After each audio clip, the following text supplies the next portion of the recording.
Welcome back to my channel cooking experiments. ഞാനിന്ന് പെട്ടെന്നുണ്ടാക്കാൻ പറ്റിയ ഒരു ഈവനിങ് സ്നാക്സിൻ്റെ റെസിപ്പി ആയിട്ടാണ് വന്നിട്ടുള്ളത്. ഇത് കഴിക്കാൻ നല്ല ടേസ്റ്റാണ്. അപ്പോൾ ഇതെങ്ങനെ തയ്യാറാക്കുമെന്ന് നോക്കാം. ഞാനിവിടെ 2 വലിയ സവാള അരിഞ്ഞത് എടുത്തിട്ടുണ്ട്. അതിൻ്റെ കൂടെ 4 വെളുത്തുള്ളി അല്ലിയും 2 പച്ചമുളകും ഒരു ചെറിയ കഷ്ണം ഇഞ്ചിയും കുറച്ച് കറിവേപ്പിലയും കുറച്ച് മല്ലിയിലയൊക്കെ ചെറുതായി അരിഞ്ഞത് എടുത്തിട്ടുണ്ട്. ഇനി ഇത് ഒരു ബൗളിലേക്ക് ഇട്ട് കൊടുക്കാം.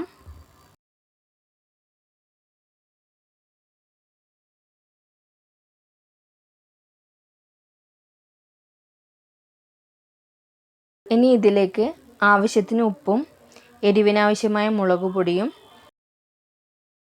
1/4 ടീസ്പൂൺ കായപ്പൊടിയും 1/4 ടീസ്പൂൺ ഗരം മസാല പൊടിയും ചേർത്ത് നന്നായി കൈവച്ച് മിക്സ് ചെയ്തെടുക്കാം. ഇതെല്ലാം ചേർത്ത് നന്നായി മിക്സ് ചെയ്ത് കൊടുക്കണം. ഇങ്ങനെ മിക്സ് ചെയ്യുമ്പോൾ മല്ലിയിലയുടെയും ഉള്ളിയുടെയും ഇഞ്ചിയുടെയൊക്കെ ഒരു ഫ്ലേവർ നന്നായിട്ട് ഇതിനുണ്ടാവും. അതിന് വേണ്ടിയിട്ടാണ് ഇങ്ങനെ മിക്സ് ചെയ്യുന്നത്.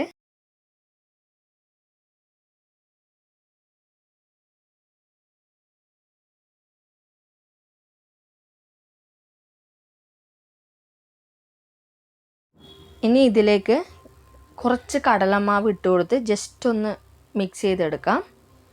അതിനുശേഷം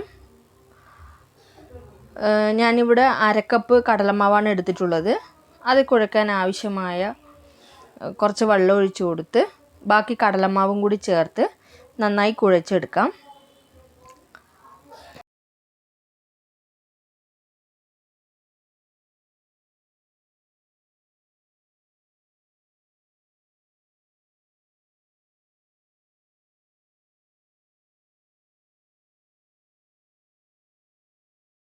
ഇനി ഇതിലേക്ക് കുറച്ച് വെള്ളം ഒഴിച്ചു കൊടുത്ത് ഇതൊന്ന് ലൂസാക്കി എടുക്കാം.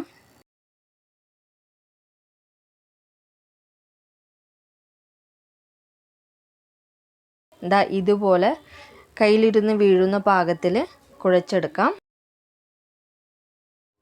ഇനി ചൂടായ എണ്ണയിലേക്ക് ഇതുപോലെ കുറച്ച് മിക്സ് ഇട്ട് കൊടുത്ത് വറുത്ത് കോരിയെടുക്കാം.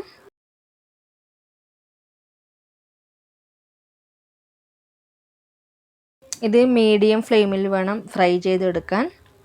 ഉൾഭാഗം നന്നായി വെന്തില്ലെങ്കിൽ കടലമാവിൻ്റെ പച്ചച്ചുവ ഉണ്ടാവാൻ ചാൻസ് ഉണ്ട്.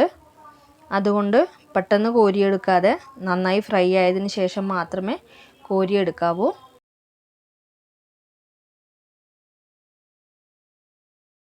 ചായക്ക് മാത്രമല്ല ചോറിനും സൈഡ് ഡിഷായിട്ട് കഴിക്കാവുന്നതാണ്.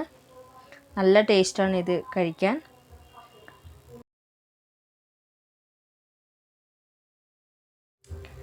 നല്ല ടേസ്റ്റി ആയിട്ടുള്ള പക്വട ഇവിടെ റെഡി ആയിട്ടുണ്ട്. ഇത് സൂപ്പർ ടേസ്റ്റാണ്. എല്ലാവരും ഒന്ന് ട്രൈ ചെയ്ത് നോക്കണം. എൻ്റെ ഇന്നത്തെ റെസിപ്പി എല്ലാവർക്കും ഇഷ്ടപ്പെട്ടു എന്ന് വിചാരിക്കുന്നു. ഇഷ്ടപ്പെട്ടാൽ ലൈക്ക് ചെയ്യുക, കമൻറ്റ് ചെയ്യുക, ഷെയർ ചെയ്യുക. ഞാൻ അപ്ലോഡ് ചെയ്യുന്ന വീഡിയോകൾക്കായി സബ്സ്ക്രൈബും ചെയ്യുക.